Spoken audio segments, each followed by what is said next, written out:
You're nothing but dead weight, Sarah. I don't need you dragging me down anymore. Marcus's words cut through the silence of our Denver apartment like a knife through paper.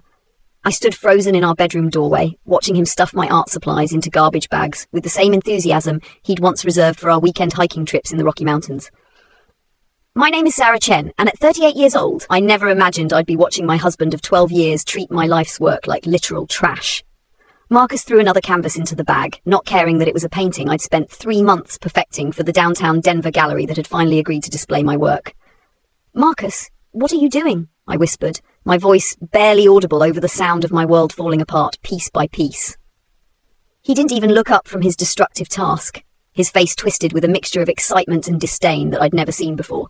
What does it look like? I'm cleaning house, getting rid of all the amateur junk that's been cluttering up our space for years. This apartment is going to be a showplace, not a storage unit for your hobby projects. 3 days ago, Marcus had received the phone call that changed everything. His eccentric great-aunt, Vivian Westbrook, had passed away in her sprawling mansion in Aspen, and according to the preliminary discussions with her lawyer, Marcus was potentially in line for a massive inheritance. Vivian had been a renowned art collector and gallery owner who had never married or had children of her own, making Marcus her closest living relative. I'm going to be rich, Sarah, Marcus had announced that night, his eyes gleaming with a greed I'd never seen before in our 12 years together. Vivian's collection alone is worth at least $50 million, not to mention her galleries in 3 states and all that real estate in Aspen, Denver, and Santa Fe. I won't need to pretend to support your little hobby anymore. His words had stung then, but I'd assumed it was just excitement talking, the shock of sudden potential wealth, making him say things he didn't really mean. For 12 years, I had worked as a high school art teacher while pursuing my own artistic dreams in my spare time. I paid our rent for the small apartment in Denver's Capitol Hill neighborhood, bought our groceries, covered the utilities, and even made Marcus's car payments when his freelance photography work was slow, which was most of the time. He claimed he was building his portfolio and waiting for the right opportunity to break into the competitive world of professional photography, but mostly he spent his days playing video games and complaining about how the art world didn't appreciate true talent when they saw it. Marcus, please, I tried again, reaching for one of my sketchbooks before he could throw it away. The book contained 12 years of drawings, ideas, and preliminary sketches for paintings that had never seen the light of day because I'd been too busy working to support us both. These are 12 years of my work. Some of these pieces mean everything to me. He laughed, a harsh sound that made my stomach clench with dread. Means everything to you? Sarah, get real. You're a high school teacher who sells maybe 3 paintings a year at local coffee shops for $50 each. This isn't art. It's therapy for bored housewives who need something to fill their empty lives. The cruelty in his voice was breathtaking in its sudden intensity.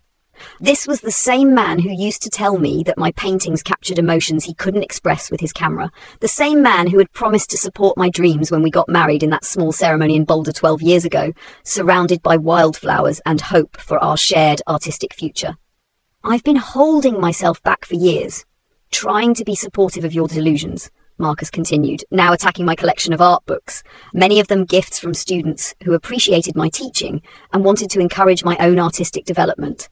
But I don't have to pretend anymore. Vivian left me everything, and I'm going to live like the successful artist I was always meant to be. As I watched him destroy years of my creative output with mechanical efficiency, I felt something break inside me that went deeper than heartbreak. There was anger, yes, but also a strange sense of clarity that I hadn't experienced in years. Marcus had revealed who he truly was the moment he thought he no longer needed me, and there was something almost liberating about seeing him without his carefully constructed mask of false support and hollow encouragement. What Marcus didn't know, what he had never bothered to notice during our occasional visits to Aspen, was that Vivian Westbrook had always been particularly kind to me.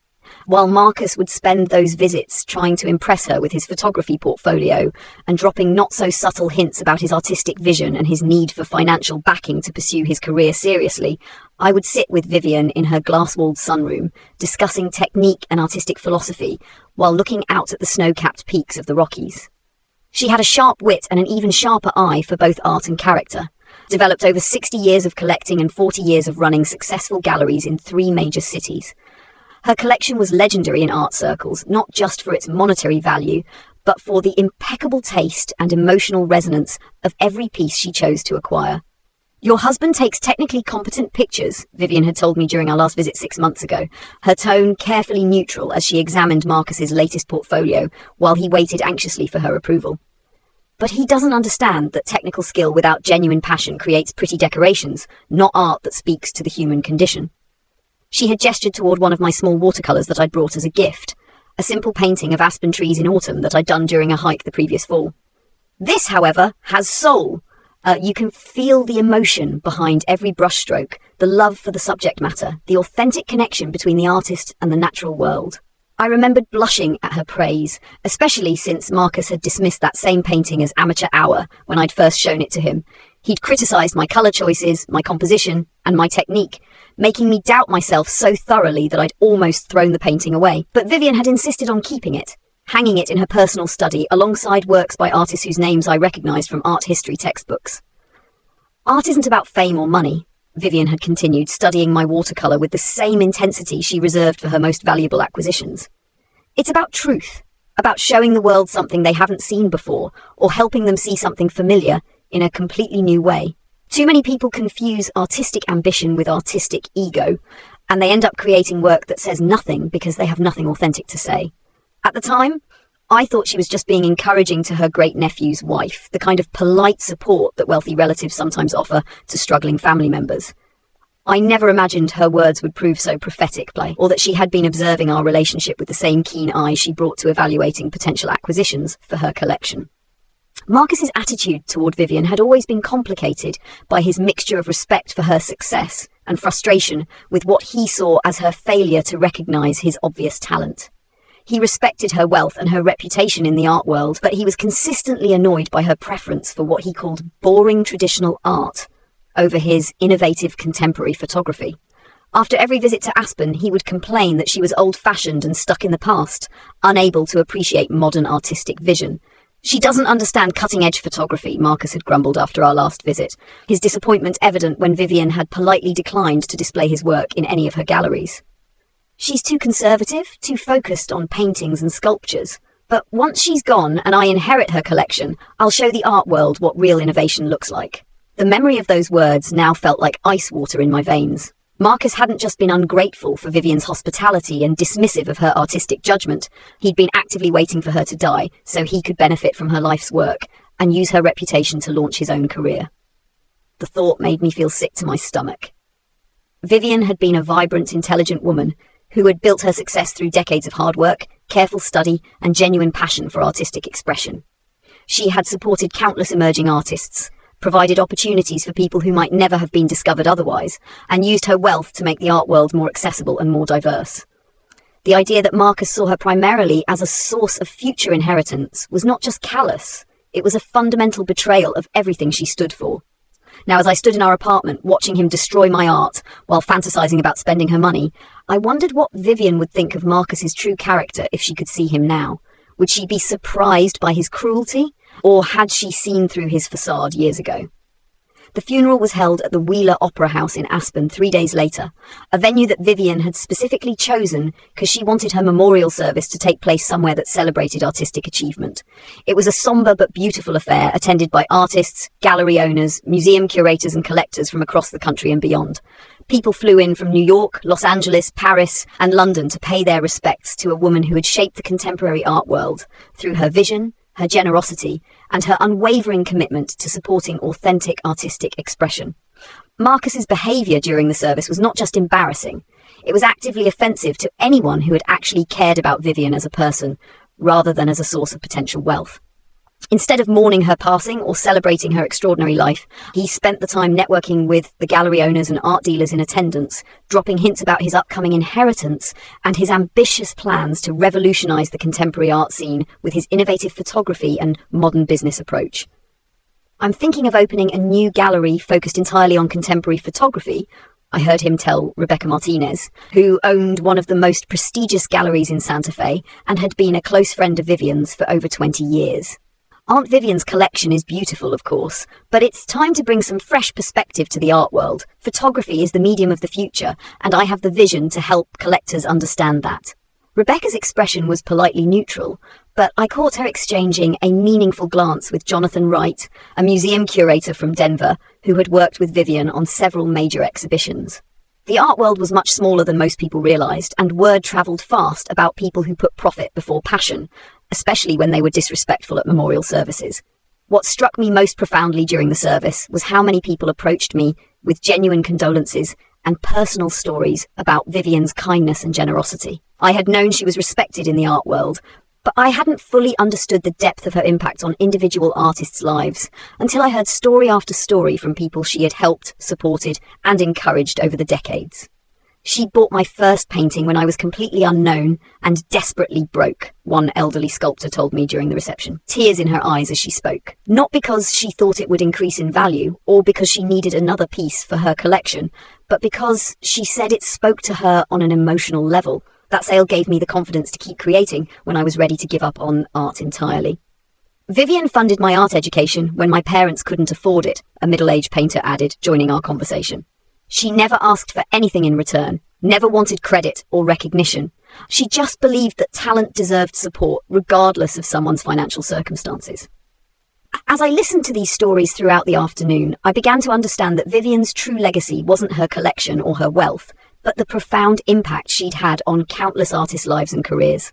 She had been a patron in the truest and most noble sense of the word, someone who believed in nurturing artistic talent rather than exploiting it for personal gain.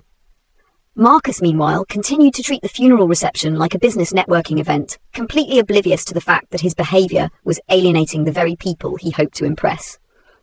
I watched him corner David Kim, a prominent art critic from New York, and launch into a detailed explanation of his artistic philosophy and his plans for modernising Vivian's galleries. Traditional art has had its day, Marcus was saying, his voice carrying across the reception hall. The future belongs to photographers who understand how to capture the digital age. I plan to completely transform the gallery spaces to showcase contemporary work that speaks to modern audiences. David's expression grew increasingly cold as Marcus continued his sales pitch, and I saw him glance over at me with something that looked like sympathy. It was clear that everyone in attendance could see what Marcus couldn't or wouldn't acknowledge, that he was revealing himself to be exactly the kind of person Vivian had spent her career trying to keep out of the serious art world. Charles Brennan, Vivian's estate attorney, was a distinguished man in his 70s with silver hair, wire-rimmed glasses, and the kind of calm, measured demeanour that suggested he'd seen everything the legal world had to offer and wasn't easily surprised by human nature anymore. During the reception, he approached me with genuine warmth and what seemed like carefully controlled emotion. "Sarah, I'm so sorry for your loss," he said, taking my hands in both of his, with the kind of gentle firmness that conveyed both sympathy and strength. "Vivian spoke of you often, and always with great fondness and admiration. She considered you a true friend, not just a relative by marriage." "Thank you, Mr. Brennan," I replied, feeling tears well up at the kindness in his voice. "She was an extraordinary woman, and I'm going to miss our conversations about art and life more than I can express. She had such wisdom and insight, and she always made time to really listen when we talked." Charles nodded thoughtfully, his eyes reflecting the same sadness I felt at losing someone so special. Then he glanced over at Marcus, who was still working the room like a politician at a fundraiser, seemingly unable to read the room or understand that a memorial service was not an appropriate venue for business networking. "The will reading is scheduled for tomorrow morning at 10 a.m, Charles said, his tone becoming more formal, but still warm. "Please make sure you're there, Sarah. It's very important." Something in his emphasis on my attendance made me pause and look at him more carefully. "Me? Marcus told me the lawyer said it was just for family members, and since I'm only related by marriage..." Charles's expression darkened slightly, and I caught a glimpse of what might have been anger or frustration flash across his otherwise controlled features. "Vivian specifically requested that you attend the reading. In fact, she was quite insistent about it, and she made it very clear that your presence was not optional but essential." That conversation haunted me for the rest of the evening and followed me back to our hotel room, where Marcus spent the night researching luxury cars, expensive watches, and high-end real estate online. He had been so confident about his inheritance that he'd already contacted several auction houses about potentially selling parts of Vivian's collection, claiming he needed to liquidate some assets to fund his new gallery ventures. But there had been something in Charles's manner, something in the way he had looked at Marcus throughout the reception, that suggested the lawyer knew something the rest of us didn't. He had observed Marcus's behaviour with the same kind of careful attention that Vivian used to bring to evaluating artwork, and his expression had been one of disapproval, mixed with what looked almost like anticipation. That night, lying in our hotel bed while Marcus scrolled through pictures of boats and vacation homes on his phone, I found myself thinking about all the conversations I'd had with Vivian over the years. Her sharp observations about art and artists, her frequent comments about the importance of character and integrity, her disdain for people who saw creativity as nothing more than a path to easy money, and her repeated emphasis on the crucial difference between authentic artistic vision and empty commercial ambition. The art world is full of people who think they can buy their way to respect and recognition, she had told me once, during a particularly thoughtful conversation about the challenges facing contemporary artists. They collect the right pieces, hang them in the right galleries, attend the right openings, and expect to be taken seriously as patrons of the arts. But true appreciation for art comes from understanding the struggle, the passion, the sacrifice that goes into every genuine creative act. She had paused then, looking out at the mountains through her sunroom windows, before continuing with unusual intensity. Real artistic vision requires humility, Sarah. It requires the willingness to see beyond yourself, to connect with something larger than your own ego or your own desires for success and recognition. Too many people want to be artists without understanding what that really means. Now, facing an uncertain future while Marcus planned to spend money he hadn't actually inherited yet, I clung to Vivian's words like a lifeline. Maybe tomorrow would bring disappointment and confirm Shrewd was just married to the heir of a fortune I would never personally control. But something deep inside me, some intuition I couldn't quite articulate, whispered that Vivian Westbrook had been a much better judge of character than any of us had realised, and that she might have seen things the rest of us had missed. The morning of the will reading arrived with crisp mountain air and brilliant sunshine streaming through our hotel room windows, the kind of perfect Colorado weather that made the Rockies look like a postcard. I had barely slept, my mind racing with questions and possibilities, while Marcus had been restless with excitement, getting up multiple times during the night to research art investment strategies, gallery management techniques, and luxury lifestyle purchases on his phone. "This is it, Sarah," Marcus announced as he adjusted his new silk tie in the bathroom mirror, admiring his reflection with obvious satisfaction. He'd bought an expensive Italian suit for the occasion, using our credit card to pay for it without asking me, claiming that he needed to look the part of a successful gallery owner and art collector. After today, everything changes completely. No more worrying about money, no more living in that cramped little apartment, no more pretending your little hobby paintings are anything more than amateur therapy sessions. His words stung with their casual cruelty, but I was beginning to recognise them for what they truly were. A preview of how he planned to treat me once he thought he no longer needed my financial support or my emotional encouragement. The mask was slipping more and more each day, revealing someone I wasn't sure I'd ever really known. Charles Brennan's law office was located in a beautifully restored Victorian mansion in downtown Aspen, just a few blocks from the Wheeler Opera House, where Vivian's memorial service had been held. The building had high ceilings, rich mahogany wood panelling, and walls lined floor to ceiling with leather-bound legal books that gave the entire space the feeling of a gentleman's library from another era. The waiting room felt like an exclusive club, all deep leather furniture, Persian rugs, and carefully curated artwork that I recognised as museum-quality pieces. Marcus arrived exactly 10 minutes early, practically vibrating with anticipation and nervous energy. He couldn't stop fidgeting with his expensive new watch, checking his reflection in the windows, or smoothing down his hair. When Charles emerged from his private office, looking distinguished and serious in his charcoal grey suit, Marcus jumped to his feet like an eager student hoping to impress his professor. "Mr. Brennan!" Marcus announced before the lawyer had even spoken, his voice loud enough to echo in the quiet, dignified space. "I'm ready to hear about my inheritance and discuss my plans for managing Aunt Vivian's empire.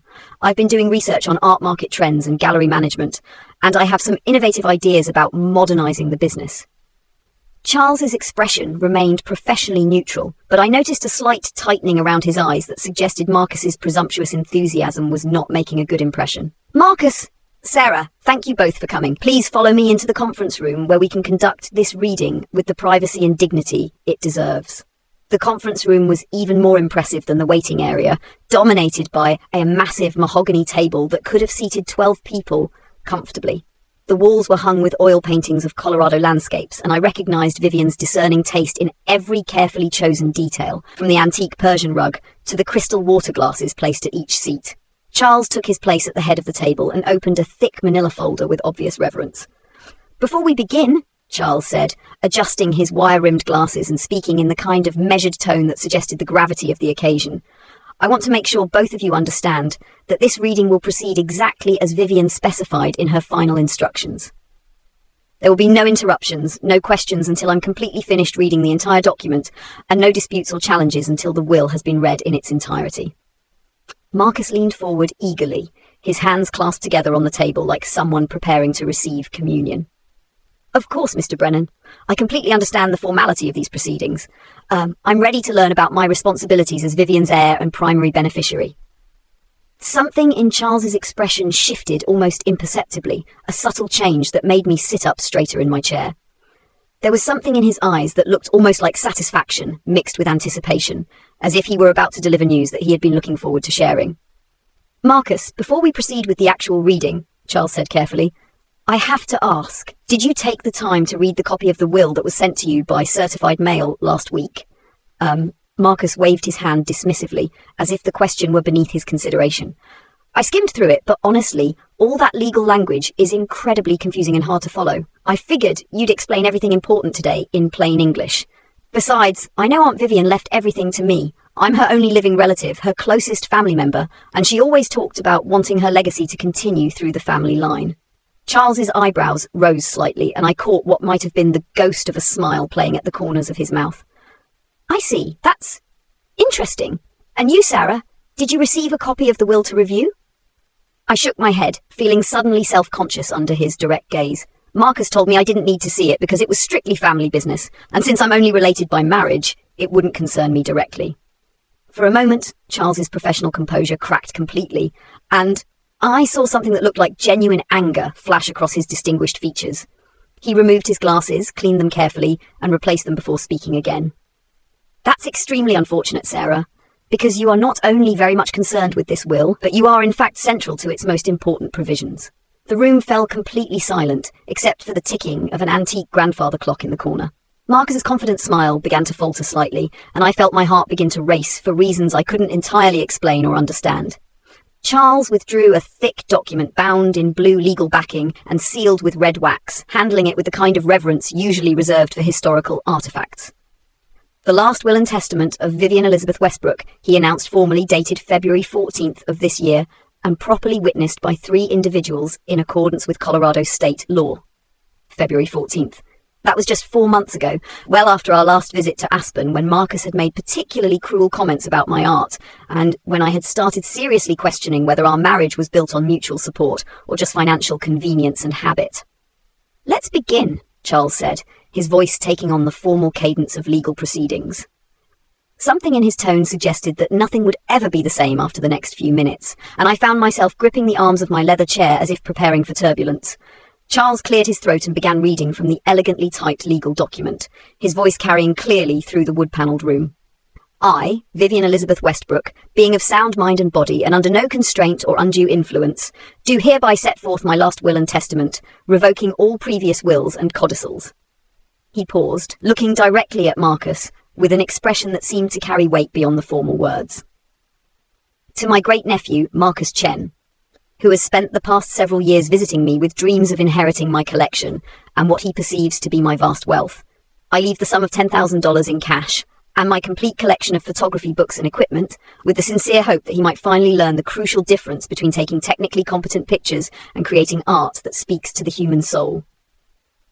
The words hit Marcus like a physical blow, his face cycling rapidly from confident anticipation to confusion to dawning horror as the reality began to penetrate his consciousness. His mouth opened and closed soundlessly, like a fish gasping for air. Wait, what? Marcus finally stammered, his voice cracking with shock and disbelief. $10,000? Photography books? That can't be right. There has to be some mistake. Where's the rest of it? The collection, the galleries, the real estate, the investment portfolio? Charles held up his hand firmly for silence and continued reading with the same measured pace, completely ignoring Marcus's outburst.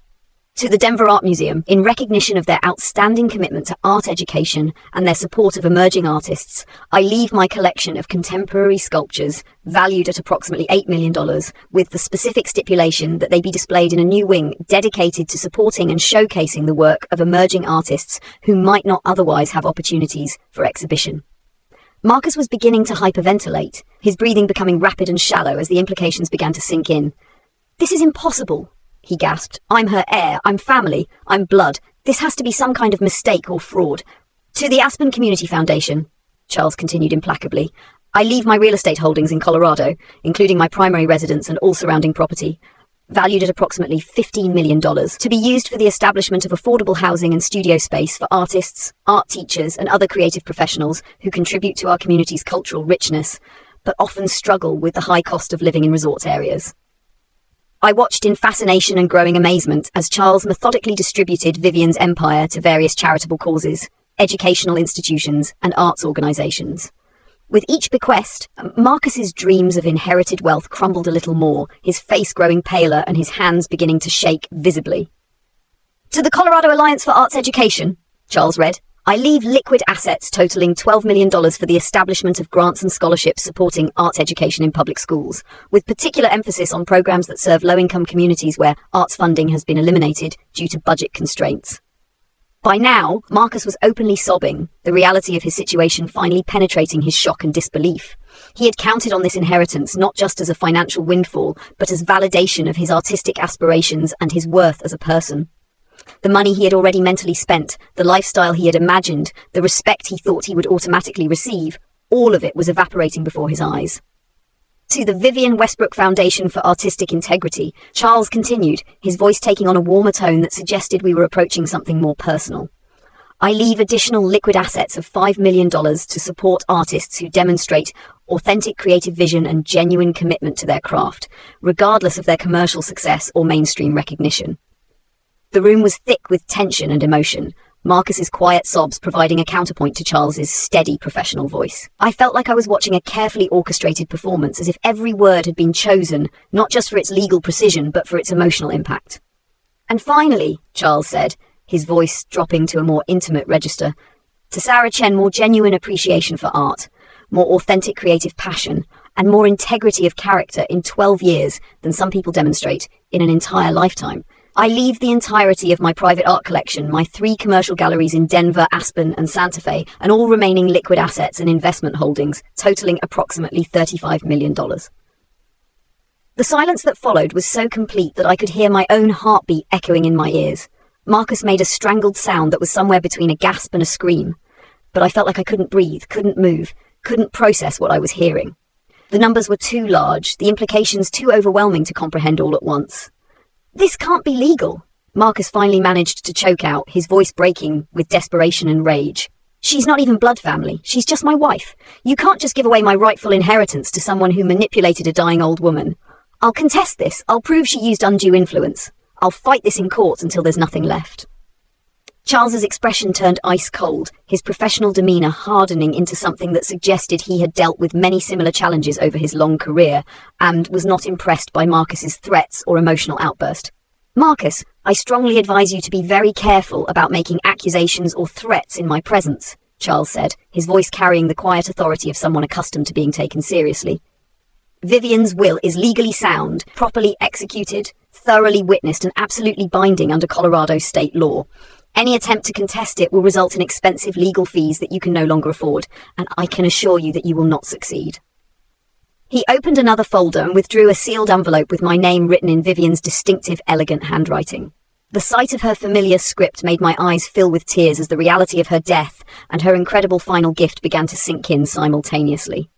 "Vivian also left you a personal letter, Sarah," Charles said gently, his entire demeanor softening as he addressed me directly. "She asked that I give it to you after the legal reading was complete, and she specifically requested that you read it aloud if you felt comfortable doing so." With trembling hands that felt disconnected from my body, I opened the envelope and unfolded the letter inside. Even through my shock and overwhelming emotion, I recognized Vivian's careful handwriting on the cream-colored stationery she had always favored for personal correspondence. "My dearest Sarah," I began, my voice shaking with emotion as I tried to make sense of what was happening to my life. "If you are reading this letter, then you have just learned that I chose to leave the bulk of my life's work to you rather than to my great-nephew. I want you to understand that this decision was not made out of spite toward Marcus, though he will certainly interpret it that way. It was made out of recognition for your authentic artistic spirit, your genuine love for creative expression, and your unwavering integrity of character. Marcus made another strangled sound. But Charles gestured firmly for me to continue reading. The lawyer's expression had softened considerably as he watched me struggle through Vivian's final message. For 12 years, I have observed you from a distance, watching you create art not for money or recognition or social status, but because you cannot imagine living without expressing what is in your heart. I have watched you support Marcus's dreams and ambitions while he systematically dismissed and belittled yours. I have watched you work tirelessly to pay bills and maintain your household while he waited for opportunities he felt he deserved without effort or sacrifice. I had to stop reading as tears made the words blur on the page. Through my emotional haze, I could see Marcus staring at me with a mixture of shock, rage, and what looked like the beginning of desperate calculation as he tried to figure out how to salvage his position now that I controlled the fortune he had been counting on. Most importantly, I continued when I could speak again, I have watched you remain true to your artistic vision and maintain your personal integrity despite years of discouragement from the person who should have been your greatest champion and supporter. Your art has soul, Sarah. Has the authenticity that cannot be taught or faked, and it deserves to be nurtured and celebrated, not dismissed as a hobby or a waste of time. The letter went on to explain Vivian's reasoning in greater detail, her observations about Marcus's character flaws, and his inappropriate focus on material wealth rather than artistic integrity.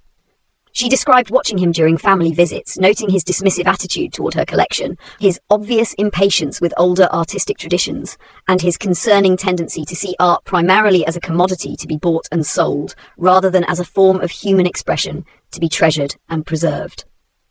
I know this gift will seem overwhelming, and I know you will question whether you deserve such generosity, Vivian had written, but I want you to understand that you have already proven your worth through years of dedication, sacrifice, and authentic creative commitment. I trust you to use this inheritance wisely, to continue my work of supporting emerging artists, and to preserve the integrity of the galleries and the collection I have spent 60 years building.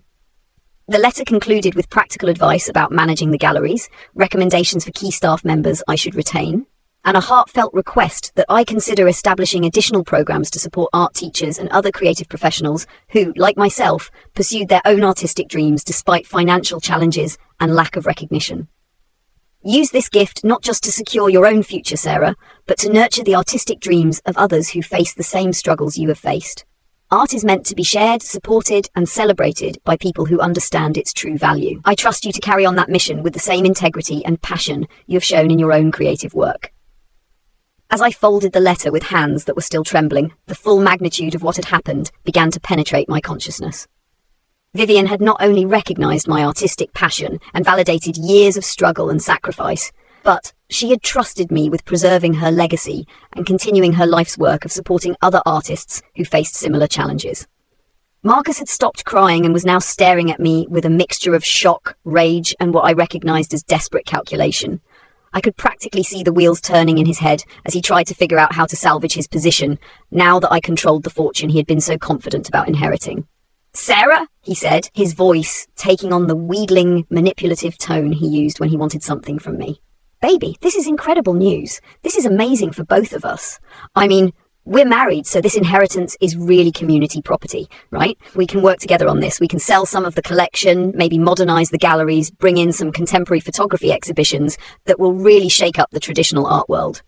The audacity of his words was absolutely breathtaking in its shameless opportunism. 3 days ago, he had called me worthless, thrown my art supplies in garbage bags, and told me he was going to live like a king without me dragging him down. Now that I controlled tens of millions of dollars worth of art and property, he suddenly wanted to be partners again. I looked at this man I had supported financially and emotionally for 12 years, who had revealed his true nature the moment he thought he no longer needed me, and felt nothing but crystal clear certainty about what needed to happen next. "Marcus," I said quietly, my voice steadier than I had expected it to be. 3 days ago, you made it very clear that you didn't need me anymore. You called my art worthless, you threw my work in the trash, and you told me I was dead weight that had been holding you back from your true potential. Vivian saw who you really were, and frankly, so did I. His face contorted with panic as the implications of his own behaviour began to sink in. "I didn't mean any of that," he said desperately. "I was just upset about Aunt Vivian dying. I was grieving and not thinking clearly. I was stressed about money and the future. You know I've always supported your art. We're a team, remember? We've been together for 12 years. Doesn't that mean anything to you?" The lies came so easily to him that I wondered how many other times he had manipulated me with false sincerity and hollow promises. But I was done being manipulated, done accepting excuses for behaviour that revealed his true character. "The reading is now concluded," Charles announced, gathering his papers with the efficiency of someone who had overseen many similar dramatic revelations over his long career. "Sarah, I'll need to schedule several meetings with you over the next few weeks to discuss the transfer of assets, the management of the galleries, and the various legal and financial details involved in such a substantial inheritance. Marcus, your bequest of $10,000 and the photography equipment will be available for pickup at your convenience once the standard 30-day waiting period has elapsed." Marcus stumbled out of the office in a complete daze. His dreams of easy wealth and automatic artistic credibility destroyed by his own character flaws and his fundamental misunderstanding of what Vivian valued in people. Through the conference room's tall windows, I watched him lean against his car in the parking lot, a broken man who had orchestrated his own downfall through greed, cruelty, and a shocking lack of empathy for the woman who had supported him through their entire marriage. The aftermath of the will reading was swift, complete, and absolutely devastating for Marcus's reputation and future prospects. His premature celebration of an inheritance he never actually received, combined with his cruel treatment of me and his disrespectful behaviour at Vivian's memorial service, became the subject of widespread gossip throughout Denver's tight-knit art community and beyond. Word travelled with remarkable speed through the interconnected network of galleries, art schools, museums, and creative professionals that made up Colorado's cultural scene. Marcus's boasting about his upcoming wealth, his dismissive comments about amateur art, and his plans to modernise and revolutionise Vivian's carefully curated galleries had been overheard by enough people that his humiliation was both public and thorough. Within a week of the will reading, Marcus had been forced to move out of our Capitol Hill apartment, which I could now easily afford to keep on my own. The lease had always been in my name anyway, since I had been the one with steady employment and reliable income throughout our marriage. He found a dingy studio apartment in a less desirable part of Denver and began desperately searching for photography work to supplement his meager inheritance. But his reputation had preceded him everywhere he applied. The art world was surprisingly small and remarkably interconnected, especially in a city like Denver, where the creative community was relatively close-knit. Word had spread quickly about the man who had been so worthless in his great-aunt's estimation that she had left tens of millions of dollars to his ex-wife instead of to him. His attempts to contest the will failed even more spectacularly than Charles had predicted. Not only had Vivian undergone comprehensive psychological evaluation before signing the document, but Charles had meticulously documented evidence of Marcus's dismissive comments about her collection, his inappropriate plans to sell pieces for quick profit, and his general lack of respect for her life's work and artistic vision. The court review took less than 6 weeks to conclude that Vivian had been completely competent, fully informed, and entirely justified in her decision to disinherit her great-nephew in favour of someone who had demonstrated genuine appreciation for art and authentic commitment to supporting other artists. Meanwhile, my new life began to unfold with breathtaking speed and overwhelming complexity. The 3 galleries Vivian had left me were not just profitable businesses, but respected institutions in the art world, each with experienced staff members who had worked with her for years and understood her vision for supporting emerging talent while maintaining the highest standards of artistic integrity. Rather than making immediate changes or trying to impose my own ideas, I spent my first several months learning the business from the ground up, studying Vivian's methods and gaining the trust and respect of the gallery managers, curators, and staff members who had been instrumental in her success. I also discovered, to my amazement and deep emotional satisfaction, that Vivian had been quietly following my artistic development for years, with the same careful attention she brought to evaluating potential acquisitions for her collection. In her private study at the Aspen Mansion, I found a comprehensive portfolio containing high-resolution photographs of every painting I had ever given her, along with detailed notes about my artistic growth, technical development, and evolving creative voice. She had seen potential in my work that I had never recognized in myself, potential that had been systematically undermined by Marcus's constant criticism and dismissive attitude toward my creative efforts. Her notes revealed a sophisticated understanding of my artistic journey and a genuine enthusiasm for my developing style and emotional range. Sarah's work shows remarkable growth in both technical skill and emotional depth, one note read, dated just 6 months before her death. Her use of colour has become much more sophisticated, and there's an authenticity to her landscapes that comes from genuine connection with the natural world. She has something important to say as an artist, and she deserves the opportunity to say it without the constant discouragement she faces at home. Another note, written after our last visit, was even more revealing. Marcus continues to undermine Sarah's confidence with his constant criticism and his insistence that her work is merely a hobby. His behaviour is not just unsupportive, but actively destructive to her creative development. She deserves so much better than what she's receiving from someone who should be her greatest champion. Reading these observations, I realised that Vivian had seen not just my artistic potential, but also the toxic dynamic in my marriage, and she had made her inheritance decision based on a comprehensive understanding of both my character and Marcus's fundamental flaws. 6 months after the will reading, I held my first solo exhibition at the Denver Gallery. The opening night was attended by collectors, critics, artists, and art lovers from across the region and beyond. Standing in the gallery surrounded by my own paintings, work that Marcus had dismissed as worthless, I felt a profound sense of validation and artistic fulfillment that I had never experienced before. These pieces show remarkable emotional depth and technical sophistication, wrote David Kim, the prominent New York art critic who had witnessed Marcus's embarrassing behaviour at Vivian's memorial service. There's a rawness and honesty here that you don't often encounter in contemporary landscape painting. It's clear that this artist has something important to communicate about our relationship with the natural world. The exhibition was not just a critical success, but a commercial one as well. Several pieces sold to serious collectors, and I found myself being courted by galleries in other cities who wanted to represent my work. For the first time in my adult life, I was being taken seriously as an artist rather than being dismissed as someone with an expensive hobby. But the most meaningful response came from Rebecca Martinez, the Santa Fe gallery owner who had been so coldly polite to Marcus at the memorial service. She approached me during the opening reception with genuine warmth and obvious respect. "Vivian was right about you," she said simply.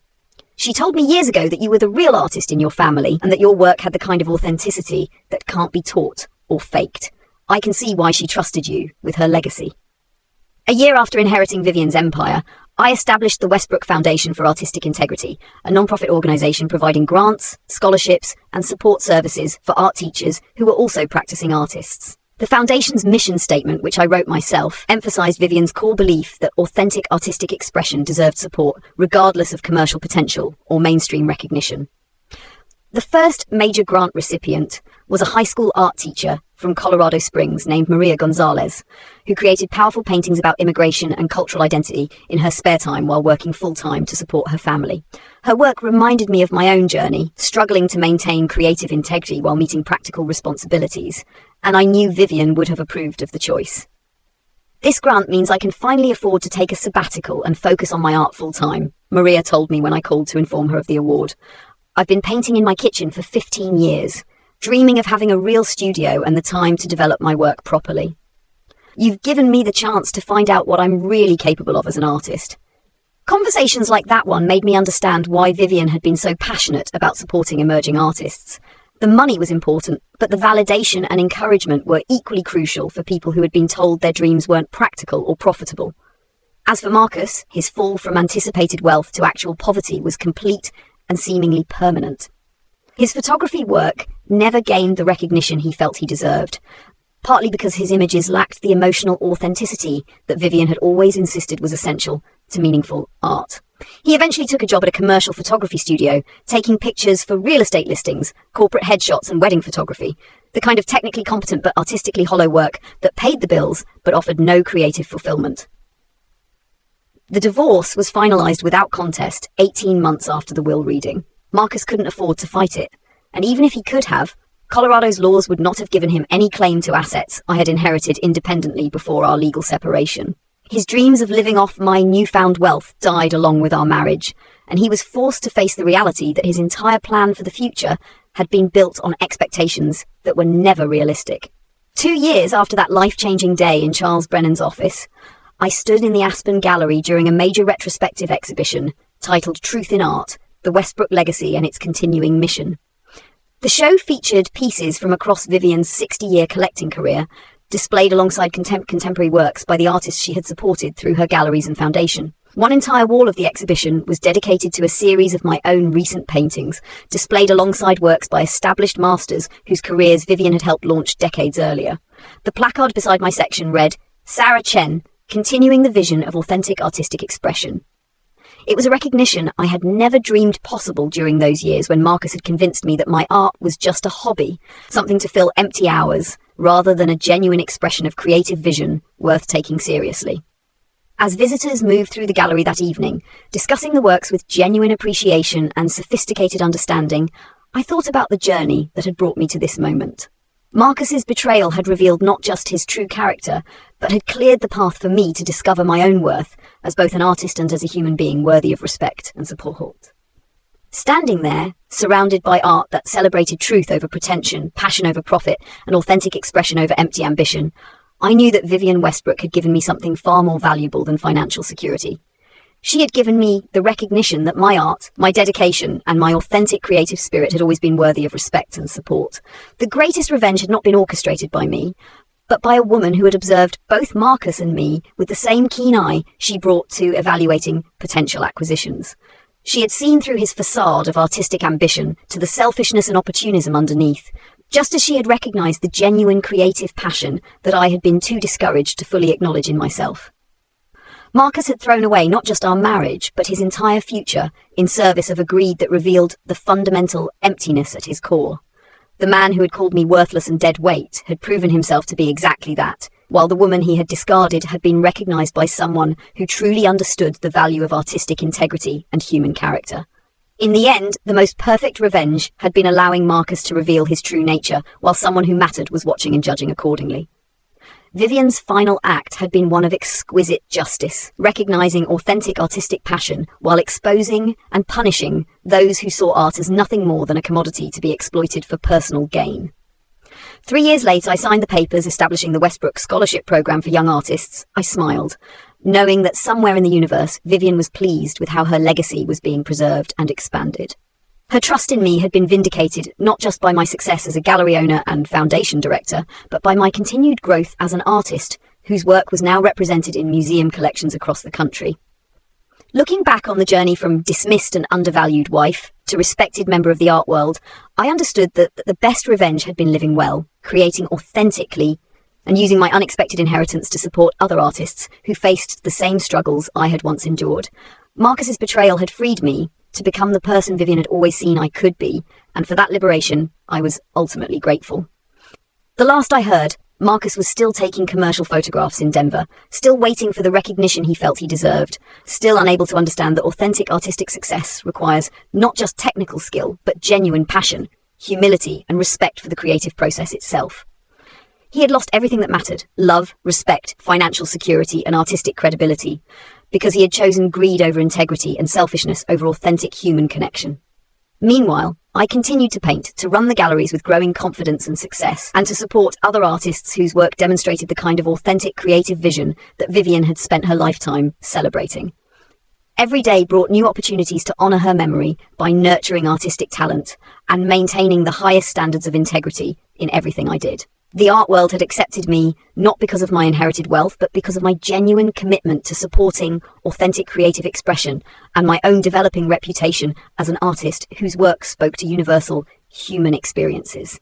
I had earned my place through dedication, authenticity, and a deep understanding of what art could accomplish when it came from the heart rather than from calculations about profit and recognition.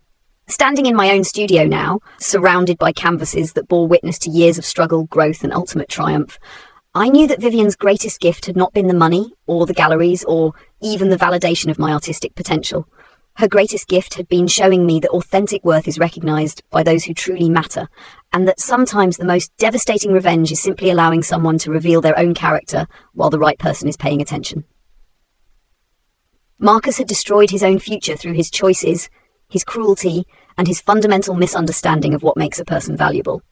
I had built a new life based on the foundation of authentic creative passion that Vivienne had recognized and chosen to support in the end.